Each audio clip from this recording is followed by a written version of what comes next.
Amar Singh and his trusted circle of investors seemed unstoppable, masters of the London financial world, admired, envied, untouchable. But behind the luxury cars, penthouses and smiling faces lay a web of deception so vast it would shock Britain and destroy lives. This is the story of how power turned into prison. Amar Singh's story began far from the glittering skyline of London, in a small, dusty village in Punjab. Life there was simple, marked by routine and tradition, but Amar had always dreamed of something bigger. Even as a boy, he noticed patterns in how people traded goods, borrowed money, and ran small businesses. He had a mind for numbers and an instinct for opportunity that seemed unusual for someone so young. By the time he was a teenager, he was helping local shopkeepers manage accounts and offering advice on how to increase profits. While others were content with the life they knew, Amar's ambitions stretched far beyond the village field. When he turned 18, Amar moved to the United Kingdom with nothing but a suitcase and a burning desire to succeed. London was overwhelming at first. The noise, the crowds, the endless rows of shops and offices.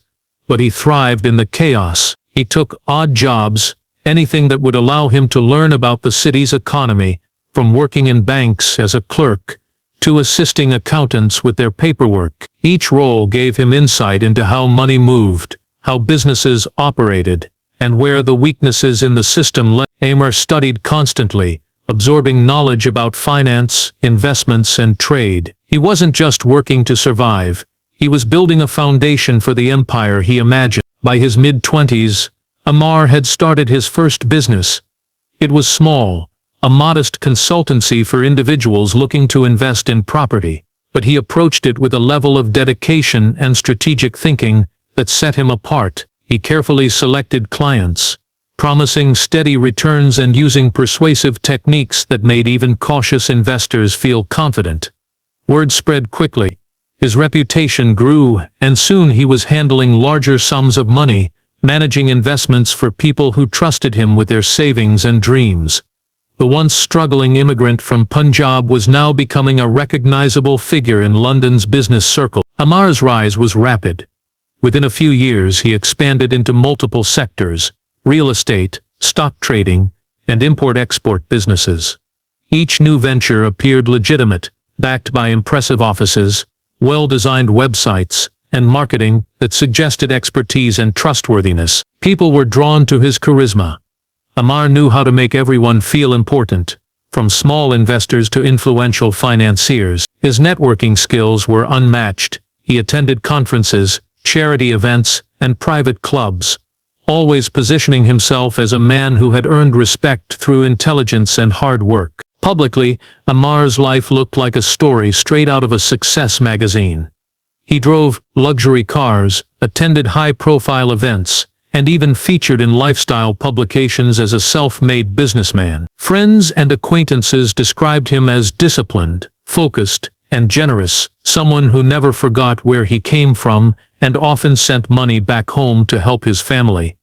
Yet beneath the polished exterior, there were subtle signs that all was not as it seemed. A growing number of people noticed how Amar's businesses were unusually opaque. Some clients mentioned delays in transactions or confusing explanations for profits that seemed too consistent, almost mechanical. These details were minor at first and easy to dismiss, but they would later prove to be the first cracks in what appeared to be an unbreakable facade. Despite these early warnings, Amar's empire continued to grow. He became a symbol of aspiration within the British Punjabi community, a man who had transformed his modest beginnings into extraordinary wealth. Investors trusted him implicitly, drawn in by both his track record and the lifestyle he projected. Amar Singh had achieved what many thought impossible. He had taken the raw ambition of a village boy and turned it into influence and power on one of the world's most competitive financial stages. But little did anyone know that behind the shining offices and lavish appearances, the foundations of his empire were far more fragile than they looked, and the very brilliance that had elevated him would later contribute to his dramatic downfall. Amar Singh's success was not only built on ambition and intelligence, but also on his ability to create an illusion of stability and growth. His businesses weren't just profitable, they appeared unstoppable. Investors saw a man who could turn even modest opportunities into remarkable gain. To them, Amar's offices, bustling with employees and adorned with sleek modern furniture, were proof that he was a genius at work. The reality behind the scenes, however, was far more complicated and far less legal. Amar had built his empire like a house of cards, each layer dependent on the next to maintain the appearance of success. The core of his operation relied on a carefully orchestrated financial web. Early investors were paid extraordinary returns, not from actual profits, but from the investments of newcomers. It was a classic Ponzi-style system, but Amar refined it to perfection. He understood human psychology.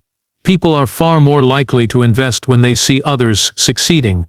By showing profits and celebrating milestones, he encouraged a network of investors to bring in friends, family, and colleagues. The money flowed in faster than anyone could track, giving Amar more resources to fuel his illusion. Transparency, one might assume, is the key to trust in finance.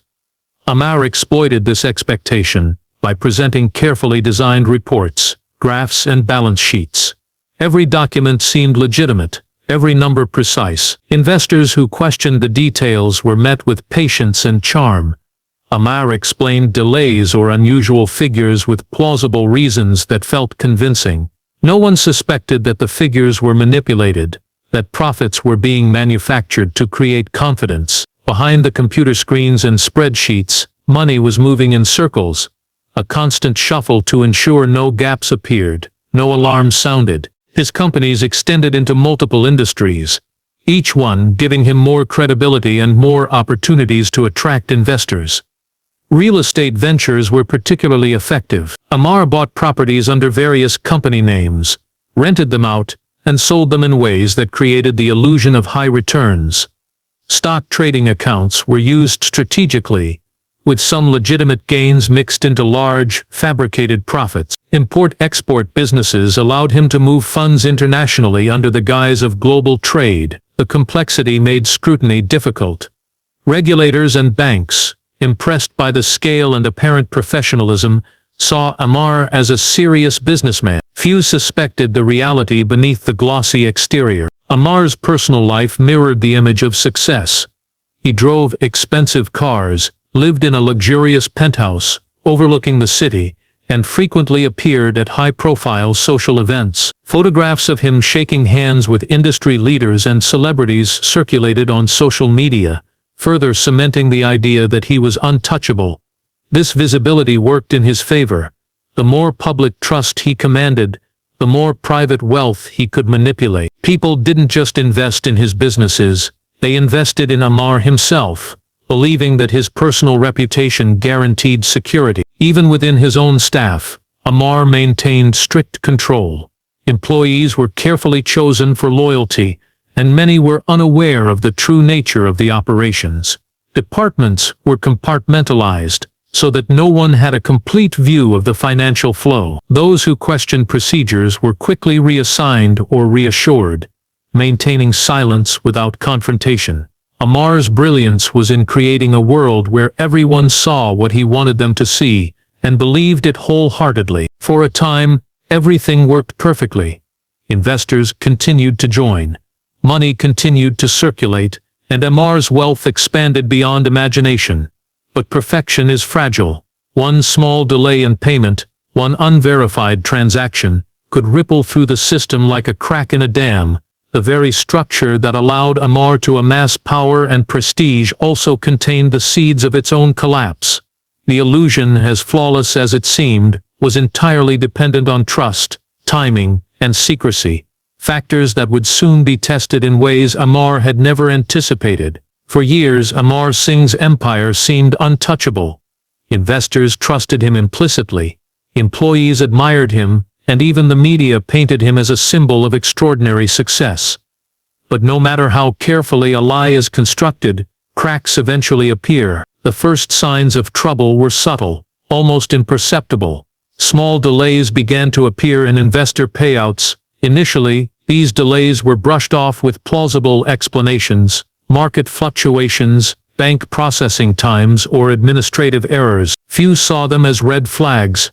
Most assumed Amar was managing the challenges of a growing business, yet the delays became more frequent and more noticeable. Investors who had once been thrilled with consistent returns now found themselves waiting weeks for promised payments. Anxiety grew quietly among some, but it was difficult to question a man whose reputation seemed flawless. Amar's charm and persuasive ability allowed him to explain each hiccup with confidence, leaving no reason for immediate concern. However, for those paying close attention, the pattern was troubling. Returns that had once been predictable were becoming erratic, and some reports appeared inconsistent. A breakthrough came when a small group of seasoned investors began to dig deeper into Amar's operations. Unlike casual clients, they had enough financial knowledge to recognize anomalies in his statements. Some figures did not reconcile, and transactions between companies were unclear. They noticed that certain profits seemed too consistent, almost artificially smooth, rather than reflecting the natural ups and downs of real business. These inconsistencies prompted whispered suspicions. Word spread slowly but steadily, like a crack extending beneath a solid surface. Around the same time, a persistent investigative journalist began to follow Amar's story. Initially attracted by his apparent success, she quickly realized that something unusual was occurring behind the glossy exterior. Through careful research, she uncovered patterns of money moving through multiple companies in ways that didn't make sense. Some of the companies existed only on paper, while others had shell accounts in offshore banks. Amar's careful construction of appearances had allowed him to operate under the radar for years, but suddenly, these patterns were beginning to unravel. Confidential sources came forward, people who had once worked for Amar and knew the inner workings of his empire. They described a system where funds were constantly shuffled to maintain the illusion of growth. Profits were fabricated, delays were managed with rehearsed excuses, and anyone who questioned the processes was quickly silenced or reassured. These revelations, combined with the growing skepticism of investors, created an invisible tension around Amar's operations. People began to talk quietly, wondering if the man they trusted had been orchestrating a massive fraud all along. Despite the mounting pressure, Amar continued to maintain his public persona. His lifestyle remained extravagant. Luxury cars glided through the streets of London, penthouses hosted lavish parties, and Amar continued to appear at high-profile business events, shaking hands with influential figures. To the outside world, nothing had changed. But behind the scenes, the cracks were widening, and the first serious challenges were beginning to emerge. By this point, Amar's empire was and some cautious investors requested audits. Although Amar managed to calm these concerns temporarily, the pressure was mounting, and the carefully maintained illusion was beginning to falter. The delays that had seemed minor months earlier were now symptomatic of a much deeper problem, and the first signs of real investigation were beginning to take shape. What had once seemed invincible was now vulnerable. The combination of skeptical investors, investigative journalists, and internal leaks set the stage for a dramatic confrontation with reality. Amar Singh, who had once commanded admiration and trust, was entering a period where the very empire he had built with ambition, intelligence, and charm would be exposed for what it truly was. The rise of suspicion marked the beginning of a relentless unraveling, a chain of events that would ultimately shake Britain's financial world and change Amar's life forever. The collapse of Amar Singh's empire was sudden, brutal, and unrelenting. What had begun as small delays and quiet suspicions quickly escalated into a full-blown crisis that no charm or carefully constructed explanation could contain. It started when one major investor, realizing that millions of pounds were unaccounted for, decided to take legal action. This investor was not alone. As news of irregularities spread, more clients began demanding answers, audits, and refunds. The once loyal network of supporters and advocates began to fracture under the pressure. Banks and financial institutions moved quickly, freezing accounts and examining transactions. The sophistication of Amar's schemes, which had previously protected him from scrutiny, now became a liability. Every shell company, every offshore transfer, and every fabricated document was scrutinized under the harsh light of investigation. What had been invisible behind layers of deception was now exposed in stark detail. Regulators, auditors, and lawyers combed through records, revealing the staggering scale of the fraud. It was far larger than anyone had imagined, affecting not just individual investors but businesses, treasuries, and pension funds. The immediate impact on investors was catastrophic. Families who had trusted Amar with their savings watched helplessly as their financial security evaporated. Businesses that had relied on his investments were forced to scale back operations or close entirely. Even charitable organizations that had received funding from Amar's network were left scrambling to cover shortfalls. The human toll was immense, and the media quickly caught wind of the story. Headlines described the magnitude of the fraud, painting Amar Singh as a symbol of betrayal and greed. Amar himself tried to maintain control, but the illusion of invincibility had crumbled. He made public statements, attempting to reassure investors and portray the collapse as a temporary setback. However, these reassurances rang hollow. With banks freezing assets and authorities closing in, there was little room left for maneuver. Employees who had once admired him were shocked to discover the extent of his deception. Some had been unwitting participants, while others had suspected irregularities but were afraid to question a man whose influence had seemed untouchable. The speed of the empire's unraveling was astonishing. Properties were seized, luxury cars repossessed, and accounts emptied. The media followed every step, chronicling the fall of a man who had once been celebrated as a financial prodigy. It was a stark contrast to the glamorous lifestyle Amar had cultivated for years. The penthouses, parties, and high-profile appearances now seemed like relics of a life that had existed only to mask the truth beneath. As investigations deepened, shocking revelations emerged. Some of Amar's closest allies, trusted business partners and advisors, were found to have been complicit, either turning a blind eye to the irregularities or actively participating in the manipulation of funds. This betrayal amplified the sense of scandal surrounding the case. What had initially appeared to be the failure of a single individual was now recognized as a network of complicity and deception. Public interest reached fever pitch. The story dominated news cycles, with experts analyzing how such a sophisticated fraud had gone unnoticed for so long. The collapse served as a warning to regulators, investors, and the broader financial community that appearances could be dangerously deceptive. Amar Singh, once the embodiment of success and ambition, had become a cautionary tale, a man whose brilliance had been matched only by his willingness to exploit the trust of others. By the time the courts became involved, Amar's fall was nearly complete. He had lost the empire he had built, the wealth he had flaunted, and the admiration of those who had once trusted him. What remained was a legacy defined not by achievement but by deception. The collapse was not just financial, it was moral, social, and personal. It left a mark on everyone involved and set the stage for the final act, the arrest, trial, and ultimate imprisonment that would seal Amar Singh's fate and transform him from a celebrated tycoon into a notorious criminal. The final chapter of Amar Singh's story began far from the glitz of London, in a quiet town where he had hoped to remain unnoticed. For months he had been avoiding authorities, moving between temporary residences and keeping a low profile. But no matter how carefully he tried to escape the consequences, the long arm of the law was closing in. Investigators had pieced together the scale and complexity of his operations, and every lead, every financial trail pointed directly to him. His freedom, once taken for granted, was rapidly slipping away. Amar's arrest was a spectacle, though not the kind he had ever imagined. It was executed with precision, carried out by officers who had tracked his movements for weeks. There was no dramatic chase, no confrontation, just the quiet certainty that the empire he had built on deception and charm had finally caught up with him. In that moment, the man who had once inspired admiration and envy was reduced to a figure of infamy. Media outlets captured the event, broadcasting it across the country. The story of his arrest became a defining image.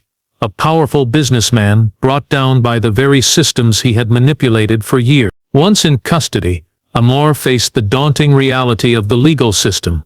Investigators meticulously presented evidence of his fraud, detailing how he had orchestrated a network of companies, manipulated accounts, and deceived investors on an unprecedented scale. Documents, bank records, and witness testimonies painted a picture of a man who had carefully crafted every aspect of his life and business to maintain an illusion of success. The prosecution argued that his charm and intelligence had been weaponized, allowing him to exploit the trust of hundreds of individuals and organizations. The trial was intense and closely followed by the public. Each hearing revealed new layers of the fraud. Investors recounted their experiences, describing the shock and betrayal of realizing that the man they had trusted had stolen their savings. Experts explained the mechanics of Amar's schemes, demonstrating how sophisticated and deliberate the deception had been. The courtroom became a stage where the rise and fall of a man who had once seemed untouchable was laid bare for everyone to see. Despite attempts to defend himself, Amar's arguments were unconvincing. Evidence of collusion with business partners, the misuse of funds, and fabricated financial statements left little room for doubt. The contrast between his previous public image and the truth revealed in court was stark. Witnesses described how some employees had unwittingly facilitated the fraud, while others had ignored warning signs out of fear or loyalty. The narrative was clear: Amar Singh's power had been built on trust, and that trust had been systematically betrayed. When the verdict was finally delivered, Amar was sentenced to 15 years in prison. The sentence was more than a personal punishment. It was a statement to the financial world. It served as a warning that no matter how intelligent, charismatic, or seemingly untouchable someone might appear, deceit and exploitation carry consequences. The ruling provided a sense of justice to the countless individuals and organizations affected by his actions, even if the financial and emotional damage could never be fully repaired. In the aftermath, the story of Amar Singh became a symbol. It was studied by regulators and financial experts, dissected in the media, and remembered by those whose lives had been altered by his fraud. Families slowly rebuilt their finances, businesses recovered where they could, and communities reflected on the dangers of blind trust in the face of charm and perceived expertise. Amar Singh himself became a cautionary tale, a man who had risen from humble beginnings to immense power, only to see it all collapse under the weight of his own deception. From the heights of wealth and influence to the confines of a prison cell, Amar Singh's journey was complete. The life he had carefully constructed, an image of success, trust, and sophistication, was destroyed, replaced by a legacy defined not by achievement but by betrayal. In the end, the man who had once commanded admiration and envy became a reminder that no empire, no matter how brilliant it seems, can endure on a foundation